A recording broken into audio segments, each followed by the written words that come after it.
You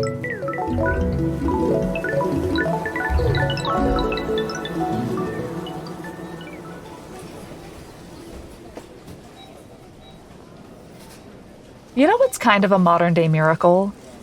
Supermarkets. I mean, sure, the prices can suck and the self-checkout machine's always busted, but the average American supermarket carries over 30,000 different products. You've got oranges from Brazil, next to tomatoes from Mexico, next to mangoes from Peru.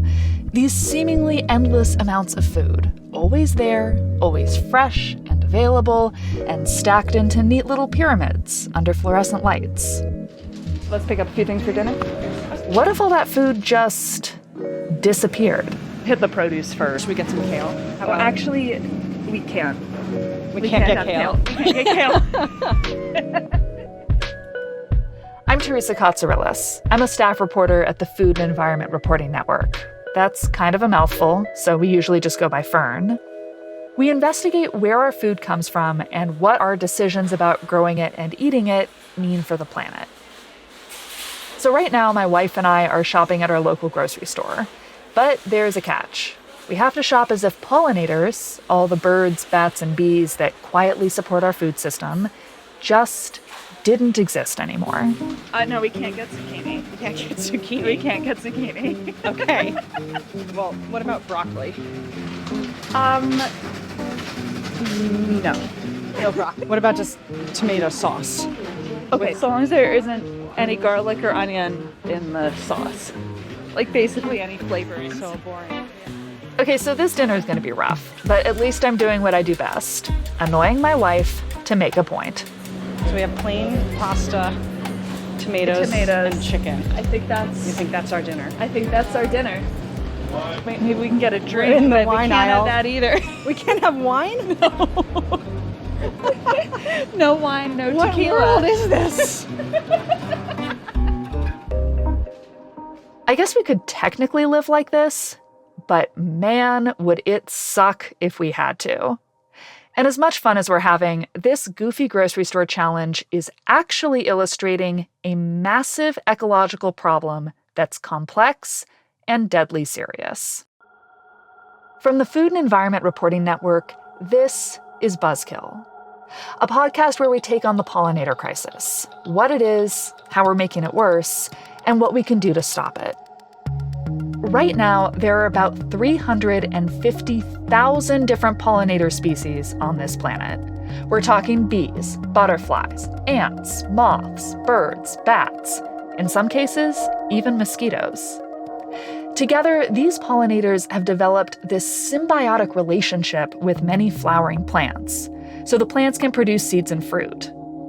The survival of entire ecosystems rests on these creatures' tiny shoulders. But bee and butterfly species across the world are declining, and an estimated 4 in every 10 of them are at risk for extinction. That's according to an international governmental group studying the pollinator crisis. Now, some of this is due to climate change, which is among the biggest threats to pollinators' survival. As greenhouse gas emissions fuel extreme weather events, butterflies and bees are getting starved by droughts, battered by storms, and roasted in the heat. But climate change isn't the only existential threat that we need to worry about. Today, wild plants and animals are running out of places to live. There's a desperate plea for global support to protect the world's animals and plants. It comes... The scientists you're about to meet say the Earth is suffering a crisis of mass extinction. Welcome to the biodiversity crisis. The problems with pollinators are really just a particularly scary subset of this larger crisis, because an estimated third or more of the food crops that humans grow and rely on need pollinators to reproduce. And like the climate crisis, we know who's to blame for the biodiversity crisis. Us. Industrial food production, which depends on pesticides and other chemicals, has fueled rampant pollution and habitat destruction.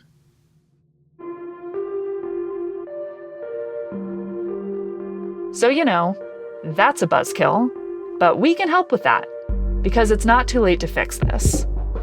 Over the course of this limited series, we're going to provide a roadmap for how to bring agriculture into better balance with our environment. Because we're not doing enough for the birds and the bees. And when we have taken action, well, we haven't exactly gone about it the right way. What if I told you that a lot of these save the bee efforts are doing more harm to the environment than good? We do need to save the bees. The question is, which ones? Reporter Rowan Jacobson takes it from here. This is Buzzkill, Episode 1. Save which bees?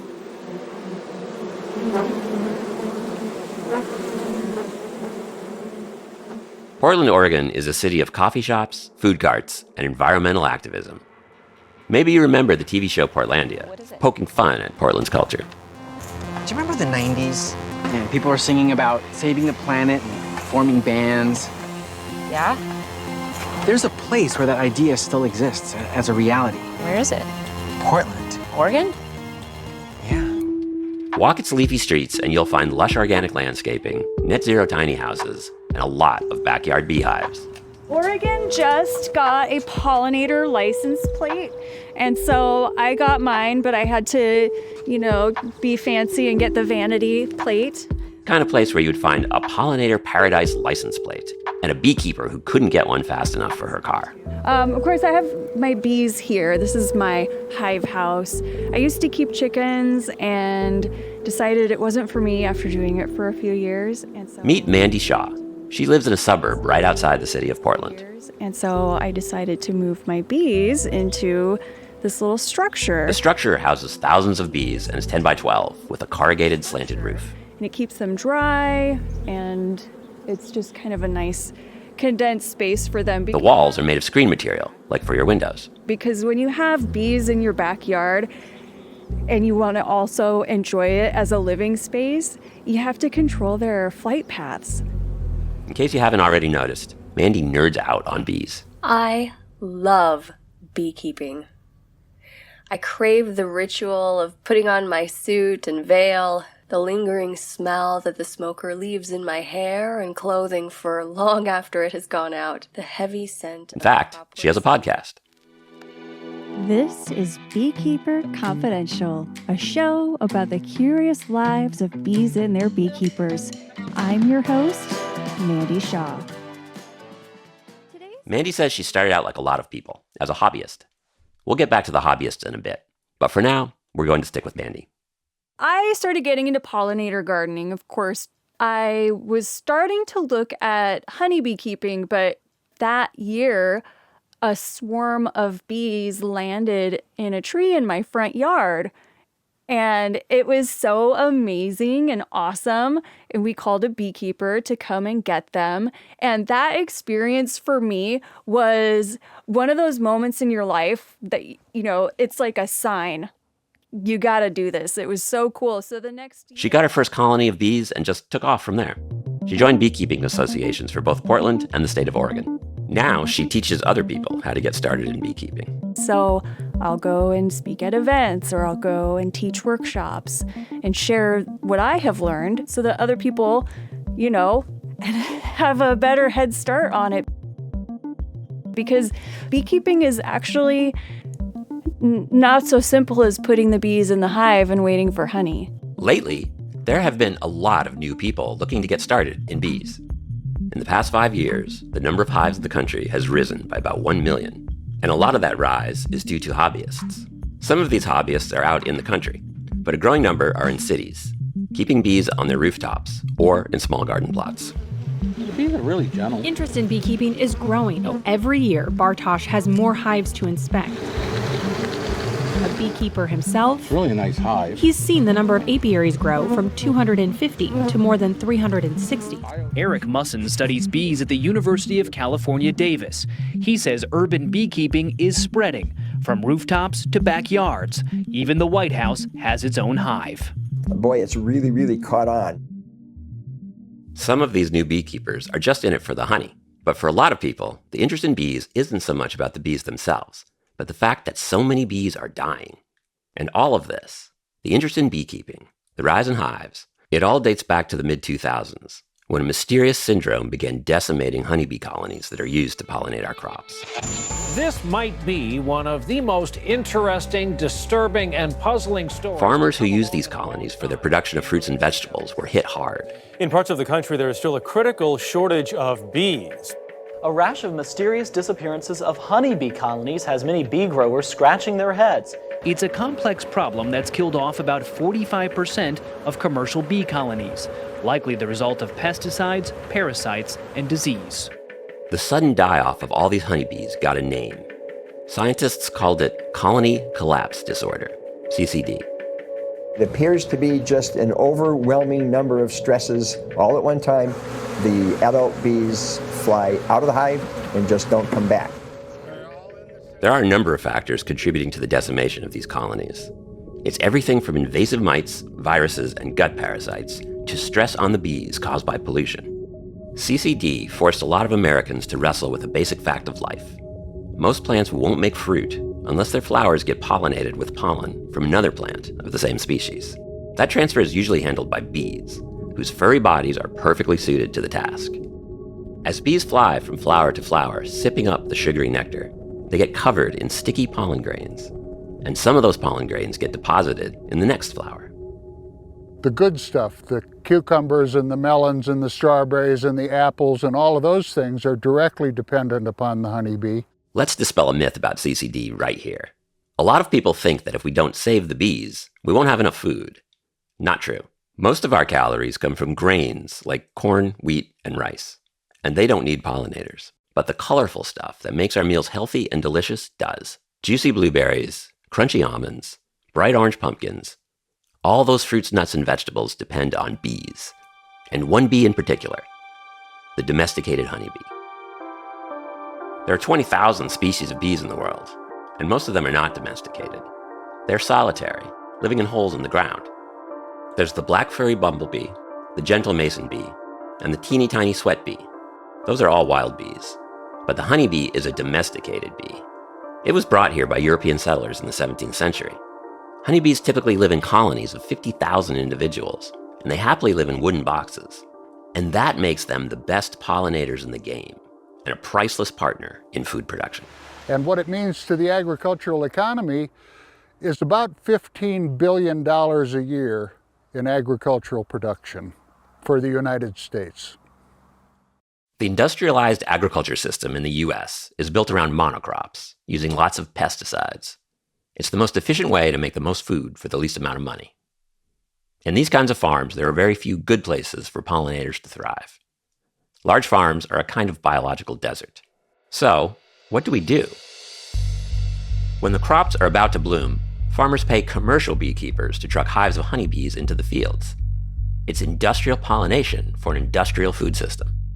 The problem is, when colony collapse disorder struck, millions of those honeybee hives died. As scientists raced to discover the cause, people panicked about the future of the food supply. Save the Bees became a powerful cultural rallying cry. There were school curriculums and t-shirts, practically whatever you can think of. The rallying cry found its way to the halls of government, where at least 24 states have considered or passed pollinator-related legislation. A law that went into effect this year lifts some of the restrictions that local governments can impose on beekeepers.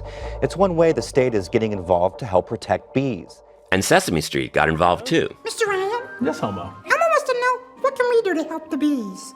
Just growing. A lot of people besides Elmo asked themselves that question. And as people learned about honeybees, they also became attached to these little creatures. And that's one of the reasons we have so many backyard beekeepers in places like Portland. The more people knew about them, the more they wanted to do something, anything, to save the bees, which actually turned out to be kind of a bad idea. If I'm at an event where I'm educating the public about honeybees, I will say the best way to help bees is not become a beekeeper. Ask Mandy Shaw if you should get some hives to help the bees. You might be surprised at her answer. The best way to help bees is to plant more flowers, because that's what they need. Mandy isn't the only one saying that. More and more people who truly understand this issue now believe that saving the bees isn't going to actually save the bees. And they are telling people to think twice before getting a hive. Farmers definitely need commercial beekeepers and domesticated honeybees to help pollinate their crops. But putting a hive on your block doesn't help farmers. In fact, it's probably doing more harm than good. This is not a species going extinct. It's a livestock animal. It's like saying the cows are in trouble. That's Gail McGinnis. She's a biodiversity and pollinator researcher in Canada. I spoke to her about something that the average person probably doesn't know. Bees do surprisingly well in cities. Landscape is so heterogeneous in cities. Like they can find our cavity nesting bees, so they're the ones that don't nest in the ground. You can find them in little holes in fences, and they find places to live in cities. Cities are filled with flowering plants. Think of all those garden boxes and pots in front of restaurants. They can be a pretty good habitat for native or wild bees. Unless, of course, they face tons of competition from, well, all those domesticated honeybees people are putting in their backyards. We don't need to be keeping honeybees in cities. To me, it's nonsensical. Gail started looking into this a few years ago while conducting research at Concordia University in Montreal. It was at that time that she noticed an alarming trend. The number of domesticated beehives in the city had exploded in just 7 years, from less than 250 to nearly 3,000, in part because it's kind of the Wild West urban beekeeping. There's nothing prohibiting the number of hives, where you can put them. 3,000. That's nearly a 1,200% jump. So Gail wondered, what are all these honeybee hives doing to the wild bees that live in Montreal? So we caught wild bees, we identified them to species and looked at their abundances. And then we also looked at the floral resources too. We looked at the amount of pollen in clover flowers at each of these sites to get an idea of, okay, like how much are these honeybees taking, and is there enough of pollen left for other bees? What Gail and her team found was that areas with the most honeybees living in them had pushed out the wild bees and had the lowest amount of clover pollen. They also found that the number of wild bee species in the city had dropped from 163 to 120 over the same span of 7 years. That led us to believe, okay, there's a negative relationship here between the honeybee abundance and our wild bee species abundance. So in 2023, Gail's study was published. There were op-eds and articles in publications like the Washington Post and Smithsonian, citing her study, and people began to wonder, are we saving the right bees? Keeping honeybees in the city does nothing to help crop pollinating honeybees. It doesn't make any sense. And how about the wild bees? Like, do we need them, or are they cute but expendable? Oh my goodness, they're not expendable. Our wild pollinators, I say this too, even in cropping environments, we could be harnessing the power of our wild pollinators. A lot of our wild pollinators have evolved with our native plant species, and they're better pollinators than honeybees. And so if we actually start to conserve habitat for wild pollinators, even in agricultural land, we can get better pollination, we get better biodiversity, we can create these win-win scenarios. But are farmers ready to take on this change?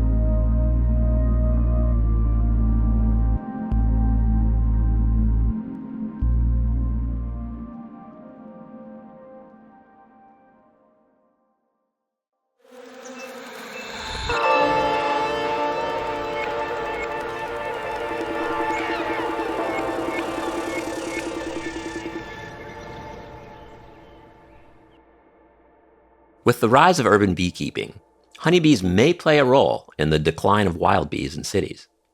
But we need to put this in perspective. Cities only take up about 3% of the land in this country, and agriculture takes up about half. Farming is the single largest land use on Earth. That's Eric Lee Mader. At the time of this interview, he was the co-director of the pollinator program at the Xerces Society, a leading conservation group. Mader is an expert in designing new pollinator habitats. He's also an advocate for pollinators. He speaks for the bees. And more broadly, biodiversity declines. So if we want to reverse pollinator declines, we have to work first and foremost in agriculture. When we talk about agriculture, we're really talking about big farms, the ones that feed millions of people in the US and abroad. So how do you go about conserving pollinator habitats when you're dealing with farms of this scale? But where's the building? Well, Buzzkill senior producer Alyssa Jong-Perry and I headed to Oregon's Willamette Valley to find out. The Willamette Valley is known for raising high-value crops like hazelnuts, wine grapes, and blueberries. We wanted to see what a pollinator-friendly industrial farm would look like, and Eric knew where to find one. This up here. So he hopped in the car with us and we made our way down the interstate out to the valley. As we drove, we passed strip malls with fast food chains and big box stores. Eric pointed out a Target store beside one of the freeway exits. Just as an aside, this Target store is the site of the largest mass bumblebee poisoning ever documented. Last week we told you about the 50,000 bees that died in a Wilsonville Target parking lot. Back in 2013, the linden trees in the parking lot were suffering from an aphid infestation, and a tree care company was brought in to fix the problem. And they applied a potent systemic insecticide to these trees, and the plants absorbed that insecticide and were producing pesticide-laden nectar. And shoppers showed up one day and saw bumblebees twitching all over the parking lot and literally raining down from the trees like raindrops. This kind of tragedy happens all over the world, and it's just one of many ways we're reducing insect populations worldwide. We're losing bees because of habitat problems. There's also the introduction of diseases into wild bee populations. And then there's the questions around climate. As insect populations collapse, so do the ecosystems that depend on them for pollination. And that can trigger a full-blown biodiversity crisis. First the bugs go, then the plants go. And that's bad for everyone. All right, so this says 3.4 miles left of that. Is that right? After about 2 hours, we finally pull into Halls Ferry and Humbug Farms. They're two farms owned by a large producer that focuses on sustainable agriculture. This is a modern, industrial-scale operation. There's no farmhouse or red barn or white picket fence. There are metal garages full of trucks and other farm equipment, and they basically grow two crops, blueberries and hazelnuts. Good to meet you. Tyson, hello. Hi, Tyson. I'm Rowan. Rowan? With Fern. Good to meet you, Rowan. You too. Hello. Hi, I'm Melissa. So on this farm, there's about 1,000 acres of blueberries, about 15 varieties. That's Tyson Davies, who works for the company that owns these farms. The farms were one of the first in the country to be certified by the Xerces Society for being sustainably managed for pollinator health. It's a fancy truck. Yeah. We hop into Tyson's electric truck and hit the road. Halls Ferry and Humbug Farms together make up one of the largest organic blueberry farms in the country, and their produce, fresh and frozen, is available in supermarkets nationwide. So these are two of the flagship farms in the Northwest for the company Agriculture Capital. Agriculture Capital is a private equity fund, so we're not talking about a bunch of hippies. But they are attempting to do something powerful. Get the world's investors to put big money into restorative agriculture. Tyson tells us that the farm was designed with wild pollinators in mind. At first glance, we don't see anything out of the ordinary. There are neatly planted rows of blueberry bushes, all flowering on this spring morning. But if you look closer, there's a small patch of trees and bushes along the edge of a big plot of blueberry rows. About 5% of the farm, maybe 40 to 50 acres, has been kept wild. Can you tell us what we're looking at? Yeah, so right now we're standing on one of my favorite parts of the entire farm. You can really see probably hundreds of acres of blueberries from here. But if we look over to our left-hand side here, we can see about 3 acres of native habitat that we planted along the side of this lake. It's all plants that are native to the region. From native rose to Douglas spirea, mock orange. So there's some plants that are 4 feet tall, there's some plants that are 16 feet tall. And so a good home to all kinds of native pollinator species in here. The wild habitats are home to wild bees and other pollinators. They protect them through the winter and provide food when the blueberry plants aren't flowering. There's also a line of wild shrubs running along the access road that leads to the farm. These farms were designed with a pollinator corridor that runs the entire length of the farm. So that's about 5 miles from end to end. And that was done because at that point we understood and knew that native pollinators, specifically bumblebees, but many other native pollinators in Oregon, are really good at pollinating blueberries. The design is based on the hedgerows you find bordering traditional farms all over the world. Many of those hedgerows got started centuries ago, when farmers left borders of woody vegetation around their fields to serve as living fences. As those hedges mature, they become hotbeds of biodiversity.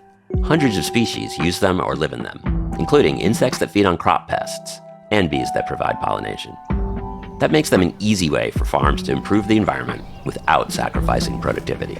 If you guys see bumblebees, I don't think we can leave without seeing, because the story is about native bees. We came to this farm to see what habitat for wild pollinators looks like on agricultural land. But as Alyssa, our producer, tried to capture the sound of wild bumblebees, we were confronted with one of the realities of modern-day farming. We are surrounded by honeybees right now. Yep. Along the access road were boxes of honeybee hives. These were shipped in though, right? Yes, exactly. So we stock about 3 hives per acre, and that depends on the variety of blueberries, the age of the blueberries. So we'll bring in quite a few hives for this 1,000 acres. You know, when you only have a limited pollination window, like we have in the Northwest, and you really want to optimize pollination, it can be difficult to pull back on hives. It's more of an insurance policy at this point. Oh, I hear one.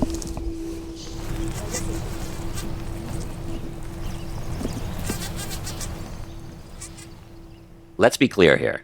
The wild habitat is not just for show. In fact, it's done a lot of good.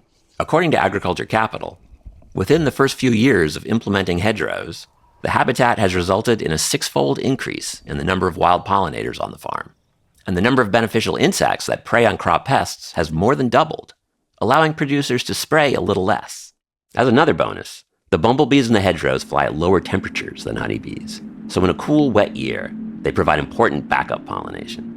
But yeah, most of the time, even a pollinator-friendly farm like this one can't get by without managed honeybees. In other words, if you thought it would be easy to redesign our agricultural system around wild bees, think again. If you have a very large monoculture crop, when it blooms, it produces just a huge number of blooms that all need to be visited. And the tiny amount of habitat that is occupying the hedgerow doesn't support enough pollinators to make that really work out, to provide enough. That's Claire Kremen. She's a renowned expert in biodiversity and crop pollination at the University of British Columbia. And the way she looks at it is that the problem with wild bees is a numbers game.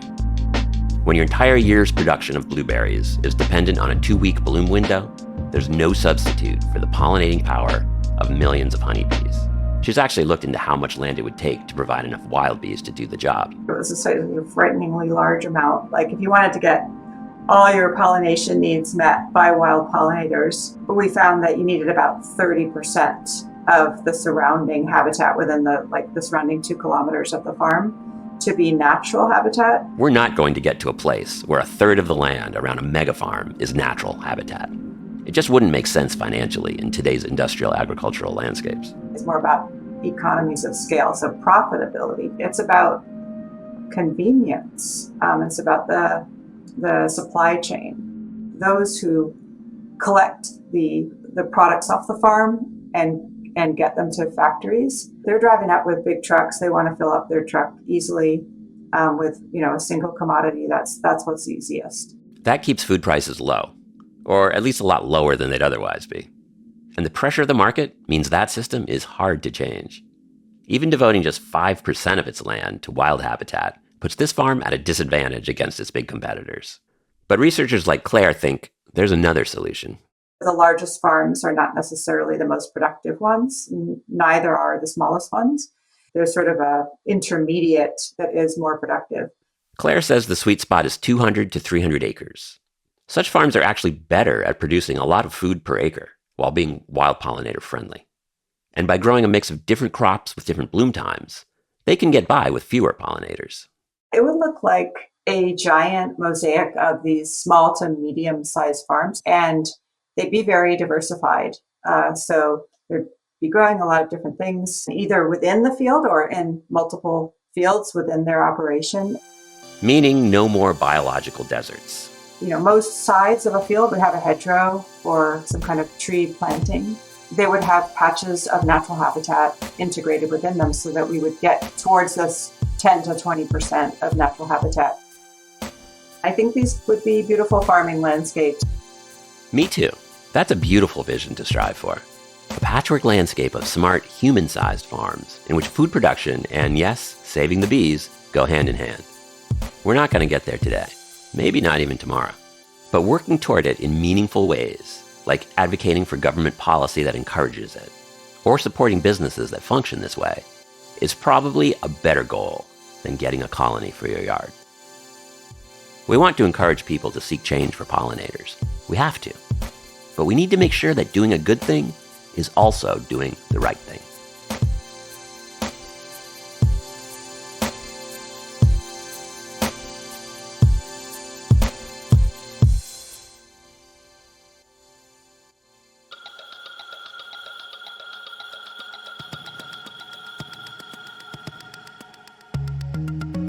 This episode was reported by Rowan Jacobson, with additional reporting by Alyssa Jong Perry and me, Teresa Katsourelis. Buzzkill is a production of the Food and Environment Reporting Network and is distributed by PRX. Adiza Egan, Theodore Ross, Brent Cunningham, and Tom Laskaway are Buzzkill's executive producers. Alyssa Jong Perry is our senior producer. The music arrangement and audio engineering were done by Sound Sanctuary. Our theme song is by Sandra Lawson-Indu. Naomi Barr is our fact-checker. Special thanks to Berkeley Bowl. Funding for this podcast is provided in part by the Band Foundation. And I'm your host, Teresa Katsourelis. Thanks for listening.